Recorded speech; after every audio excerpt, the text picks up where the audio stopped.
क्योंकि अगर मैंने अपनी लाइफ में पूरा समय सोने में बिता दिया तो करने के लिए कुछ बचेगा ही नहीं। एक टाइम आएगा जब मेरी एज खत्म हो जाएगी, तब मैं रियलाइज़ करूँगा कि यार मैंने अपना सारा टाइम सोने में बिता दिया है, अब कुछ मेरे पास टाइम बचा ही नहीं है। मैं हूँ आयुष। मेरी लाइफ में सबसे बड़ी बुरी हैबिट रही है दिन भर में कम से कम 12 से 13 घंटे सिर्फ सोते रहना, और इसी मेरी बैड हैबिट को मैं आप सभी लोगों के साथ शेयर करूँगा।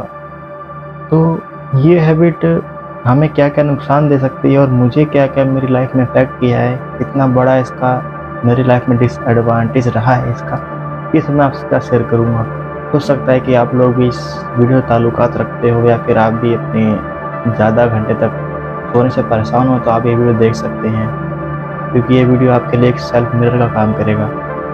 तो शुरू करते हैं इस वीडियो को कि सबसे मेरा पहला सवाल रहेगा कि मैं 12 घंटे तक क्यों सोता हूँ। दरअसल अगर मैं इसका स्पष्ट आंसर दूँ तो मैं आपको बताऊँ तो मेरी जो 12 घंटे सोने की जो हैबिट है वो खुद से भागने की है और सच्चाई से दूर रहने की है। सीन क्या होता है कि जब मैं सोता हूँ तो मेरा माइंड खुद की बनाई हुई फेक दुनिया में रहता है, जहाँ पे मेरी सफलता है और मेरे बनावटी कैरेक्टर है। लेकिन जैसे ही मैं जागता हूँ फिर मेरी लाइफ एक रियल लाइफ में आ जाती है। जैसे मैं फिर आसपास का माहौल फेस करता हूँ, अपना फेलियर फेस करता हूँ, और मुझे पता है अगर मैं जाग जाऊँगा तो मुझे कर्म करना पड़ेगा, और साथ ही अगर कर्म करूँगा तो कर्म में क्या है कि आपको फेलियर भी हाथ लग सकता है और आप सफल भी हो सकते हो। तो ये दोनों चीज़ों के बीच जो चीज़ होती है माइंड को बहुत परेशान करती है। माइंड को सिर्फ पॉजिटिव रिजल्ट ही चाहिए होता है और उसी को मैं फेस नहीं कर पा रहा हूँ। दरअसल इतनी सब बातें इसलिए कर रहा हूँ क्योंकि मैं खुद इन चीज़ों से परेशान हूँ और बाहर नहीं आ पा रहा हूँ। तो सोच रहा हूँ कि आप सभी लोग साथ इन चीज़ों को शेयर करूँ, हो सकता है कि मैं इन चीज़ों से बाहर निकल सकूँ। तो मैंने प्रॉब्लम तो बता दिया आपको कि इससे नुकसान मुझे ये होते हैं कि मैक्सिमम टाइम जब मेरा सोने में जाएगा तो करने के लिए कुछ बचेगा ही नहीं मेरे पास। अगर मैं रात में 10 बजे सोकर सुबह 11-12 बजे उठूँगा तो जो मेरे मेन सुबह के काम करने वाले जो मेरा प्रोडक्टिव टाइम था वो तो ख़त्म हो चुका था। फिर उसके बाद मैं खाना खाऊँगा, फिर कुछ भी करूँगा, छोटा मोटा घर का काम भी करना पड़ सकता है। तो उसके बाद क्या होता है कि बिल्कुल भी टाइम नहीं बचता है अपनी लाइफ में कुछ करने के लिए। अगर आप पढ़ते हो तब भी आपको पता होगा कि पढ़ाई में उतना मन नहीं लगता है।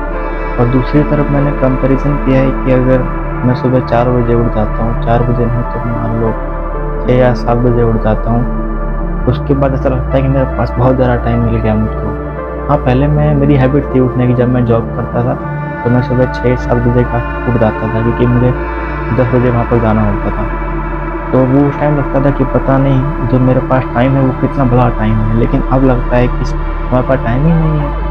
मैं सुबह उठूँगा कि 1 बजे, दोपहर में उठता हूँ 11-12 बजे 1 बजे तक, तो बचता क्या है मेरे पास सिर्फ 9 घंटे। 9 घंटे में कुछ नहीं होता है।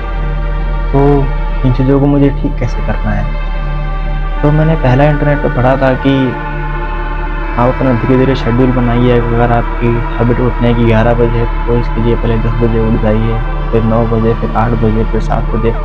तो ऐसे करके आपकी जो स्लीप साइकिल है वो ठीक हो जाएगा। और ये ज़्यादा सोना इसलिए नहीं कि थक के सोना होता है, नहीं, थकावट तो आपकी 6 घंटे 7 घंटे की नींद में पूरी हो जाती है, लेकिन हमें कुछ एक्स्ट्रा करना पड़ेगा ताकि हम अपनी नींद से जो हमें एनर्जी मिलती है उसको पूरा कर पाएँ।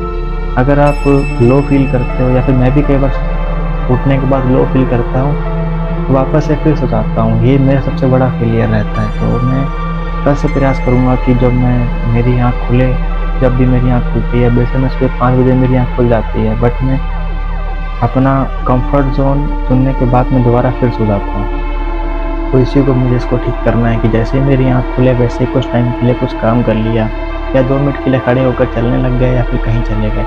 इसलिए हमारे दादा-दादी भी कहा करते थे कि सुबह उठ के हमें मॉर्निंग वॉक करनी चाहिए या थोड़ा टहलना चाहिए। और दूसरी सबसे बड़ी इंपॉर्टेंट चीज़ मैं आपको बताने वाला हूँ मेडिटेशन। अगर आप मेडिटेशन शुरू करते हो, वैसे मैं भी करता था पहले लेकिन अब नहीं करता हूँ, सोच रहा हूँ दोबारा फिर से शुरू करूँ करना, ताकि जो मेरा ये सोने वाली बीमारी है वो कम हो सके। क्योंकि अगर मैंने अपनी लाइफ में पूरा समय सोने में बिता दिया तो करने के लिए कुछ बचेगा ही नहीं। एक टाइम आएगा जब मेरी एज खत्म हो जाएगी, तब मैं रियलाइज़ करूँगा कि यार मैंने अपना सारा टाइम सोने में बिता दिया है, अब कुछ मेरे पास टाइम बचा ही नहीं है। तो उससे अच्छा है कि मैं अपनी नींद कम करके अपनी लाइफ के लिए कुछ करना शुरू करूँ, जिससे जो मुझे अचीवमेंट करनी है वो मुझे मिल सके। और जो आपको अचीव करना है वो आपको मिल सके, इसलिए आप लोग मेरे साथ बने रहिए और मेरा साथ दीजिए। मिलेंगे आप सभी लोगों से अगली वीडियो में। अगर कुछ वीडियो में कमी रही हो तो बताइएगा, कि मैं अभी नया हूँ और धीरे धीरे इम्प्रूवमेंट करता रहूँगा, लेकिन मैं अपनी जो बता रहा हूँ लाइफ के बारे में वो बिल्कुल रियल है, ऐसा मिरर में आपको शेयर कर रहा हूँ, ताकि मैं भी उन चीज़ों को देख कर फेस कर सकूँ कि मेरे अंदर एक्चुअल प्रॉब्लम क्या है और किस चीज़ से मुझे लड़ना है।